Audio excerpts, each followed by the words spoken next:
Hello students, today is our lecture 7th of class +1 of the chapter linear inequations, and this is our last lecture of this chapter linear inequations. So पिछले कुछ lectures में हम लोगों ने linear inequations को, linear constraints को हमने graphically represent किया इन टू डायमेंशनल में हमने उसे ग्राफिकली रिप्रेजेंट किया. जितने भी क्वेश्चन सिमिलर टाइप के करवाए लीनियर इन इक्वेशंस के, टू डायमेंशनल के, वो तो ग्राफिकल रिप्रेजेंटेशन थी. उससे पहले हमने नंबर लाइन पे भी रिप्रेजेंट किया और लीनियर इन इक्वेशंस को सॉल्व भी किया. सो जो आज का टॉपिक है, that is our last topic, उसमें कुछ और एप्लीकेशंस करेंगे हम लीनियर इन इक्वेशंस की. स्टेटमेंट प्रॉब्लम्स करेंगे. और जो हमारी फर्स्ट एग्जाम्पल है वो क्या है, देखिए बेटा, जो भी आपको स्टेटमेंट गिवन है, आपको उसमें से जो भी वेरिएबल बोल रखा है, जो भी इनइक्वालिटी बोल रखी है, उसे उस इनइक्वालिटी को स्टेटमेंट में से डिराइव करने के बाद उस वेरिएबल्स की लिमिट हमें फाइंड आउट करनी है. So let's we start. देखिए बेटा, अगर हमारे पास क्वेश्चन है that Ravi obtained 70 and 75 marks in first 2 unit test, find the number if minimum marks he should get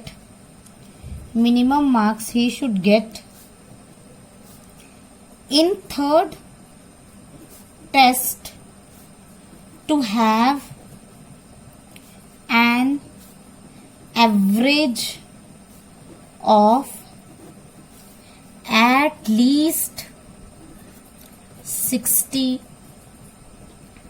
marks. This is our question. देखिए बेटा, क्वेश्चन में क्या है कि रवि ने 2 यूनिट टेस्ट में 70 और 75 मार्क्स ऑब्टेन की.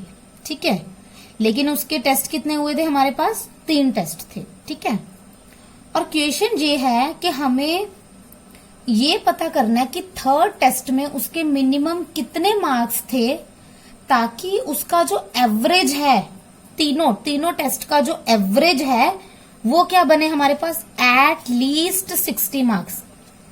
कम से कम 60 मार्क्स उसका एवरेज स्कोर बने. 60 से ज्यादा भी बन सकता है क्योंकि एटलीस्ट है, तो एटलीस्ट उसके 60 मार्क्स बने और तीनों का जो हो एवरेज हो. तो हमने थर्ड टेस्ट के मिनिमम मार्क्स पता करने हैं कि थर्ड टेस्ट में मिनिमम कितने मार्क्स उसने ऑब्टेन किए होंगे. बेटा सबसे पहले तो देखिए हम लेट करते हैं कि जो उसके थर्ड टेस्ट के मार्क्स थे वो थे x. Let x be the marks obtained by Ravi in the third test, कि थर्ड टेस्ट में उसके x मार्क्स आया. हमने ये सपोज कर लिया. अब बेटा यहाँ पे किसकी बात हुई है, एवरेज की. एवरेज क्या होता है, बेसिकली हम कैसे फाइंड आउट करते हैं, टोटल हमारा sum of the marks divided by total number of the marks, कितने टेस्ट हुए हैं हमारे पास. ठीक है, यही करते हैं हम. सम ऑफ द मार्क्स, जितने भी हमारे टोटल टेस्ट हैं उसके कितने मार्क्स आए हैं ऑब्टेन, उन सबका सम डिवाइडेड बाय कितने टेस्ट हैं, नंबर ऑफ टेस्ट. ठीक है, तो उससे क्या हमारी फाइंड आउट होती है, एवरेज. ठीक है, सो अगर मैं एवरेज की बात करूं, एवरेज क्या होगी, देखो एक में तो उसके 70 है, एक में 75 है, और तीसरे टेस्ट में हमने कितने ले लिए, x ले लिए. ठीक है, तो एवरेज कैसे निकलेगी, this is the average. Clear. लेकिन क्वेश्चन में क्या है कि जो उसका एवरेज है वो एट लीस्ट 60 हो, एट लीस्ट 60 मार्क्स उसके एवरेज बने। मतलब अकॉर्डिंग टू क्वेश्चन बेटा एटलीस्ट होता है कम से कम, कि कम से कम 60 हो, 60 से ज्यादा भी हो सकता है। यहां पे लिखिए पहले एवरेज, एवरेज है हमारी ये बेटा एटलीस्ट 60 का मतलब देखिए ये लेस का जो सिंबल है दिस इज ग्रेटर देन ना, कि ये चीज बड़ी हो ये चीज लेस हो, 60 से बड़ा हो या फिर 60 के इक्वल हो। समझ में आया? एटलीस्ट मतलब कम से कम 60 हो, मिनिमम सबसे कम 60 हो, ठीक है, और उससे ज्यादा भी हो सकता है। तो 60 भी हो सकता है तो इक्वल टू का साइन, उससे ज्यादा भी हो सकती है एवरेज तो ग्रेटर का साइन। ठीक है, तो जब भी एटलीस्ट की बात आए तो कम से कम ये चीज है, तो ये चीज सबसे कम है, तो 60 जो है वो लेस होगा और जो एवरेज है वो क्या होगी, ग्रेटर होगी।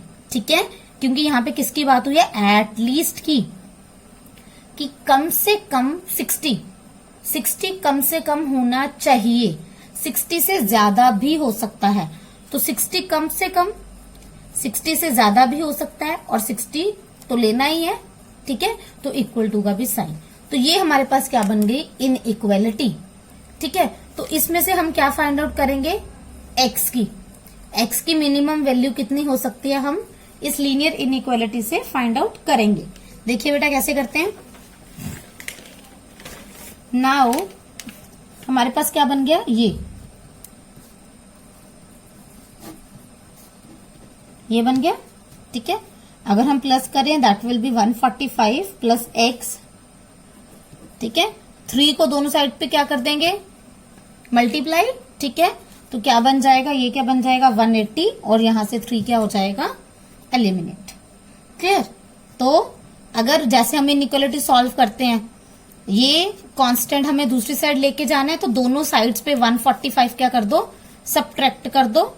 यहां पे क्या बच जाएगा, x, यहां पे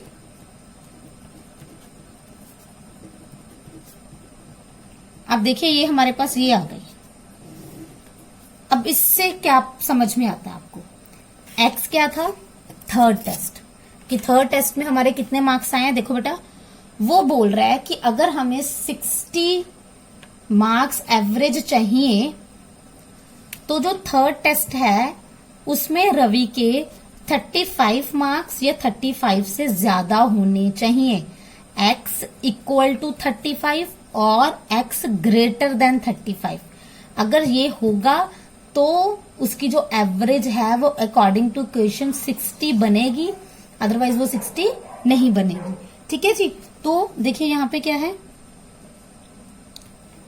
लेस, ये ग्रेटर, ये लेस, तो ये कौन सी वैल्यू है, सबसे less value, minimum value.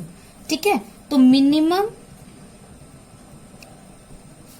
Of 35 marks is required by Ravi to get an average of at least 60 marks. कि अगर उसे एटलीस्ट 60 मार्क्स एवरेज चाहिए तो मिनिमम कितने होने चाहिए उसके, 35 मार्क्स, उससे ज्यादा भी हो सकता है। ठीक है जी, so this was our first statement problem. Now students, the next question, the second example is that find all pairs of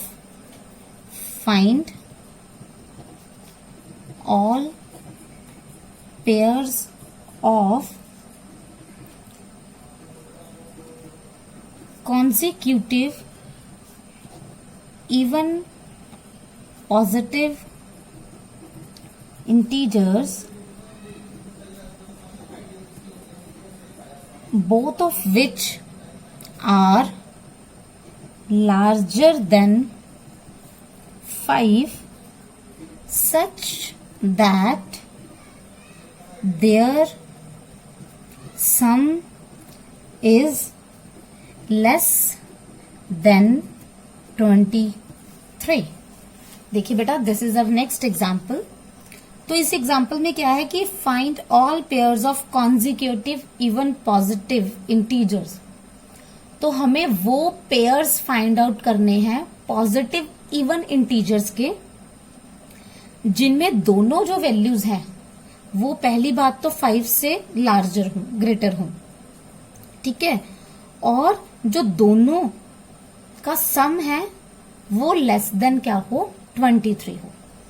दोनों वैल्यूज जो हैं वो 5 से ज्यादा हो और जो दोनों वैल्यूज का सम है वो 23 से क्या हो, कम हो। ये चीज हमने कंडीशन अप्लाई करके हमने वो पेयर्स फाइंड आउट करने हैं that are even consecutive integers. Okay students, now how we will solve it. देखिए बेटा, अगर हम जो फर्स्ट इंटीजर है, let x be the smaller of the two consecutive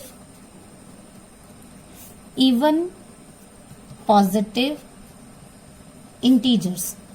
देखिए हमें दो लेने हैं, दो इंटीजर्स लेने हैं, तो सबसे पहले हमने क्या ले लिया, x जो स्मॉलर वैल्यू है, ठीक है बेटा। अगर इवन पॉजिटिव लेना है और कॉन्जिक्यूटिव लेना है, तो अगर कॉन्जिक्यूटिव की बात हो रही है तो नेक्स्ट क्या होगा, x के बाद x plus 2 will be the other even integer. जो x प्लस 2 होगा वो क्या होगा, दूसरे वाला इवन पॉजिटिव इंटीजर होगा। ये तो हमारी सपोजिशन होगी जो कॉन्जिक्यूटिव इंटीजर्स हम लोगों को क्या करने हैं, फाइंड आउट करने हैं। एक x प्लस 2, ठीक है जी। अब कंडीशंस की बात करते हैं अकॉर्डिंग टू क्वेश्चन। जो हमारे पास कंडीशंस हैं, अगर हम उन कंडीशंस की बात करें, देखिए बेटा उन्होंने बोला है कि दोनों जो वैल्यूज हैं, फर्स्ट एंड सेकंड, जो भी कॉन्जिक्यूटिव इवन नंबर्स हैं, इंटीजर्स हैं हमारे पास, जो दोनों हैं वो 5 से क्या होने चाहिए, ग्रेटर होने चाहिए, ठीक है जी। According to question x is greater than 5, पहला हो गया। देखो बेटा, अगर x 5 से बड़ा है तो ऑब्वियस है x plus 2 will be greater than 5। Obvious, it is obvious कि x प्लस 2 जो है वो भी क्या होगा, 5 से क्या होगा, बड़ा। और हमारी सेकंड कंडीशन क्या है कि दोनों कॉन्जिक्यूटिव इवन पॉजिटिव इंटीजर्स का जो सम है दैट इज लेस देन 23। वो क्या है, 23 से लेस है। तो इन दो कंडीशंस को कंसीडर करके हमें क्या फाइंड आउट करना है कि जो x वैल्यू है वो और x प्लस 2, इनके जो कॉन्जिक्यूटिव हैं वो पेयर्स कौन से बनेंगे, ठीक है जी।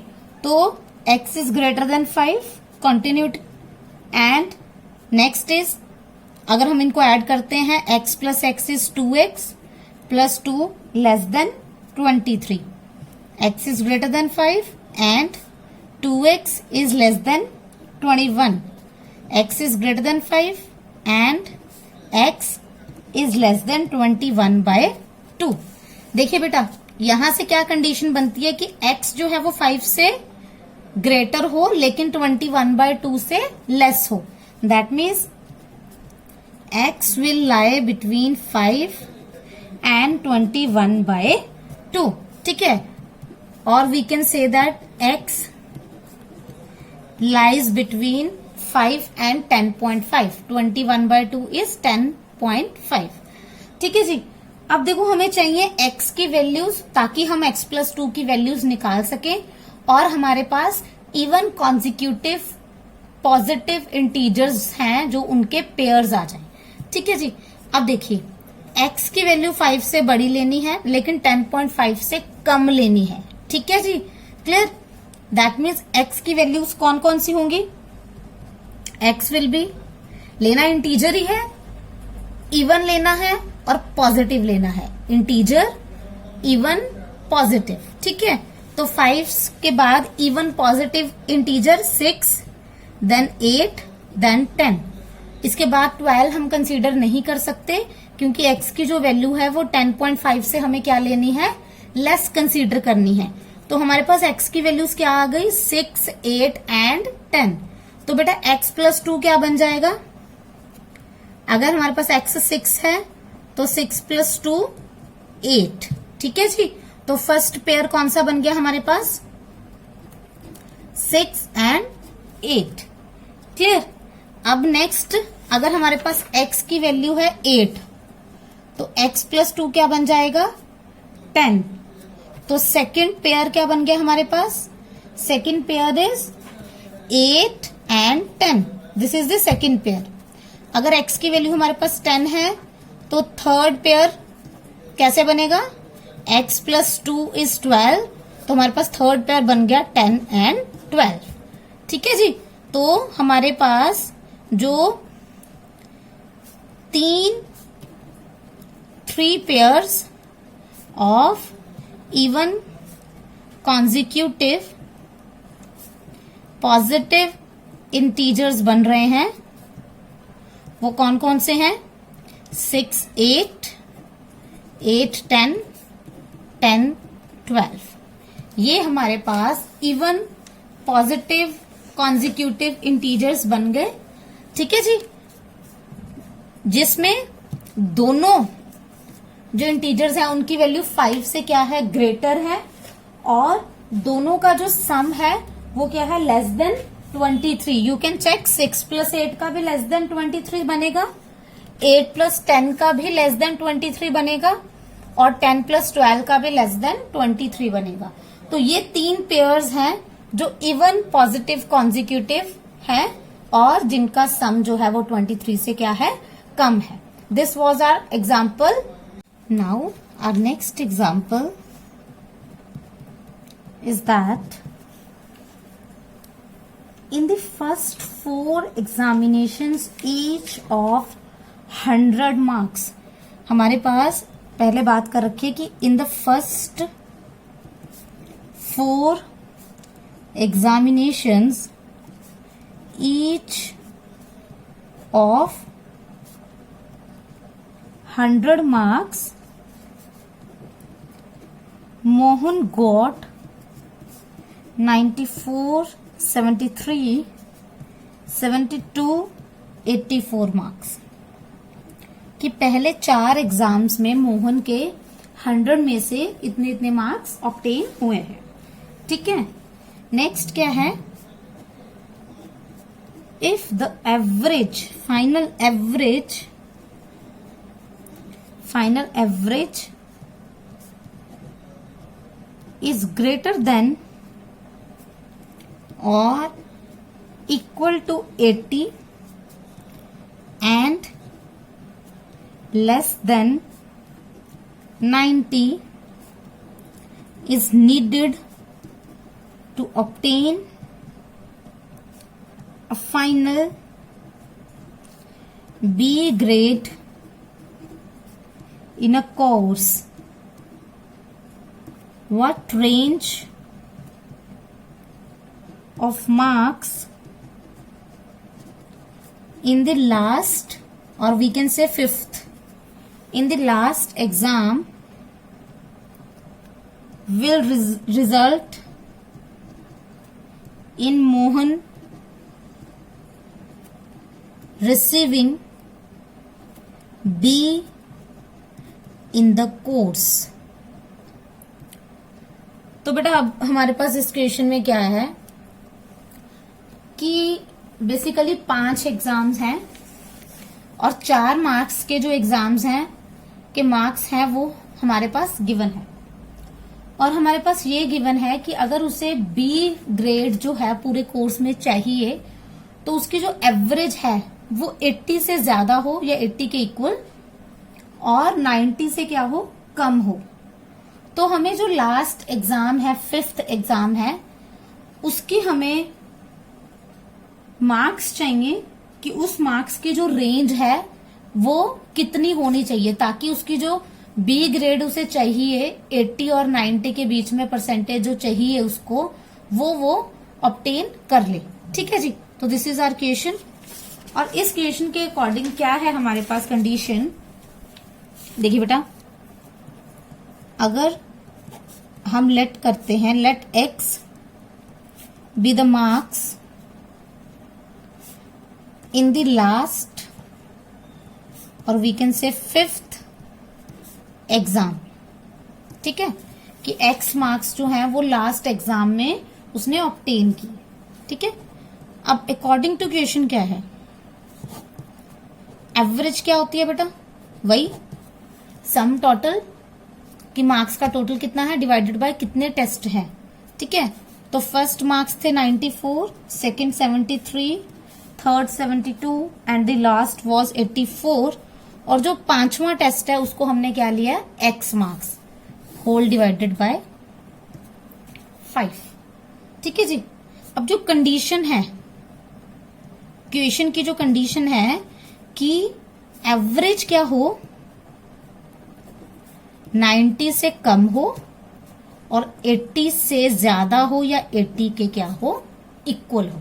ठीक है, एवरेज 80 से ज्यादा, देखो एवरेज की तरफ ग्रेटर साइन, या फिर 90 से कम, 90 की तरफ ग्रेटर, एवरेज जो है वो 90 से क्या हो, कम हो। ये कंडीशन है हमारे पास क्वेश्चन में। ठीक है जी, तो क्या बन गया, 80 less than equals to 94 plus 73 plus 72 plus 84 plus x whole divided by 5 less than 90। ये हमारी कंडीशन बन गई। अब जब हम इन सबको सम करेंगे, the sum will be 323 plus x divided by 5 less than 90 and greater than 80। Clear. अब अगर हमें 5 यहां से एलिमिनेट करना है तो दोनों साइड्स पे 5 क्या हो जाएगा, तीनों जगह पे मल्टीप्लाई। ठीक है, तो अगर हम 5 के साथ मल्टीप्लाई होगा ये, that will become 400, this will become 323 plus x and this will become 450। Clear. अब हमें x की रेंज चाहिए, तो 323 हम क्या कर देंगे, सब्ट्रैक्ट कर देंगे, तो यहां पे x बच जाएगा, 323 के साथ माइनस 323 कैंसिल हो जाएगा। ठीक है जी, तो this will become 77 and this will become 127। ठीक है जी, तो जो x है उसकी वैल्यू 77 से क्या हो, ज्यादा हो और 127 से कम हो। बेटा अब हमारे पास मार्क्स ही 100 है, तो 127 तो यहाँ पे एग्जिस्ट नहीं करता। दैट मीन्स x की वैल्यू 100 से कम हो, ये तो गिवन है, दिस इज गिवन। ठीक है जी, अब 77 से क्या चाहिए, x की वैल्यू ज्यादा चाहिए ताकि हमारी जो एवरेज है वो 80 से 90 के बीच में आए। तो दैट मीन्स मोहन को कितने मार्क्स चाहिए, 77 चाहिए, या 77 से क्या चाहिए, ज्यादा चाहिए, ताकि उसकी जो एवरेज है वो क्या करे, 80 या 90 के बीच में लाए करे। ठीक है, तो दिस इज द कंडीशन कि अगर 5th मार्क्स जो है उसके 77 आए या 77 से ज्यादा आए, ठीक है, तभी उसकी जो एवरेज है वो 80 या 80 से ज्यादा बन सकती है और वो बी ग्रेड जो है वो कंटेन कर सकता है। अदरवाइज अगर इससे कम वैल्यू है तो उसकी जो परसेंटेज है, जो एवरेज है, वो 80 और 90 के बीच में नहीं एग्जिस्ट करेगी। ठीक है, now we will do the next question. So our next example is, in an experiment a solution of hydrochloric acid is to be kept between 30 degree and 35 degree Celsius. What is the range of temperature in degree Fahrenheit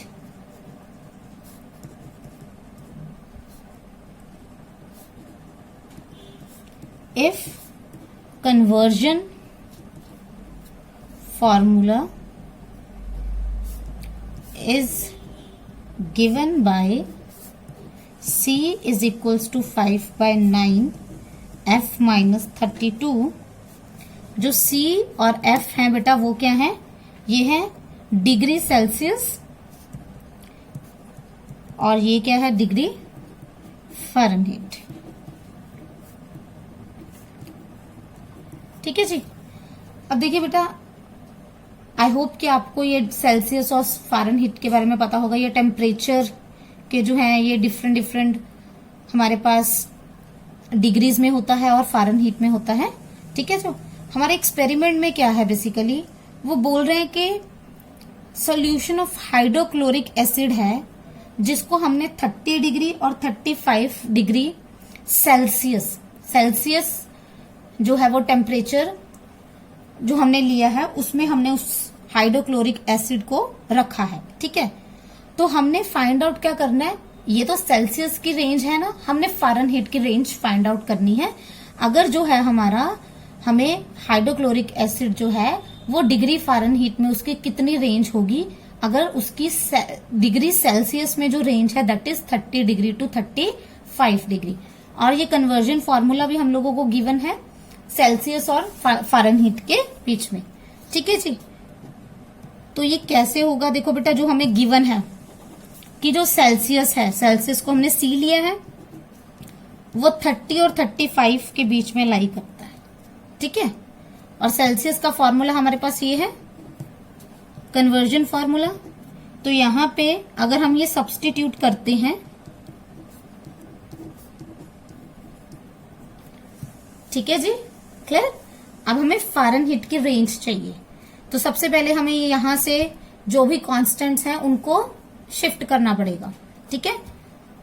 तो यहां पे अगर हमने 5/9 को करना है तो सबसे पहले हमें तीनों साइड्स पे 9/5 के साथ क्या करना पड़ेगा, मल्टीप्लाई करना पड़ेगा, या फिर हम बोल सकते हैं कि 5/9 के साथ क्या करना पड़ेगा, डिवाइड करना पड़ेगा। ठीक है जी। तो ये क्या बन जाएगा हमारे पास बेटा 30 इंटू 9/5 F माइनस 32 35 इंटू 9/5। ये दोनों साइड्स पे क्या हो गया, शिफ्ट हो गया। ठीक है जी। अब